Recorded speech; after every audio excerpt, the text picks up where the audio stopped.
quand tu dis « mon mariage m'a détruite ». Peut-être.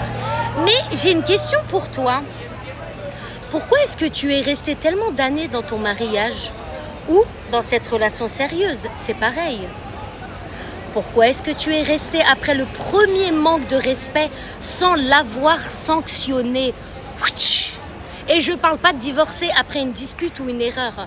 Je parle d'avoir laissé passer quelque chose qui aurait dû déclencher une limite claire de ta part.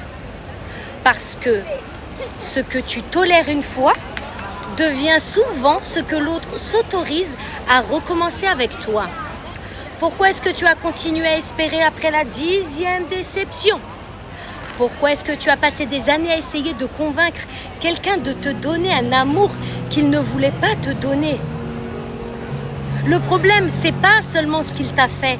Le problème, c'est ce qu'il y a en toi, ce qui t'a poussé à rester malgré la souffrance.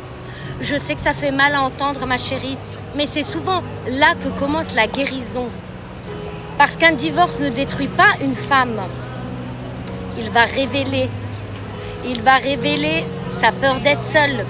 Il va révéler sa peur de ne plus être choisie à l'avenir, son manque d'estime d'elle-même, son habitude à se sacrifier pour les autres, son incapacité aussi à poser des limites quand quelque chose lui fait mal.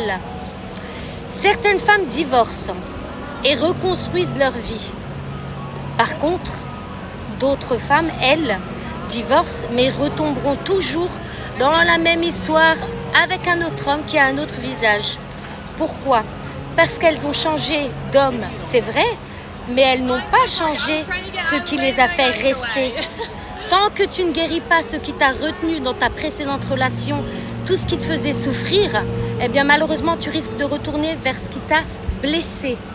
Le divorce n'est pas toujours la fin de l'histoire. Parfois c'est le début de la rencontre avec soi-même. Tu sais, dans la vie, tu attires rarement ce que tu mérites. Tu attires surtout ce que tu tolères. Et la vraie liberté commence le jour où tu refuses enfin ce qui te détruit en silence. Je t'embrasse, ma chérie, je t'envoie plein d'amour.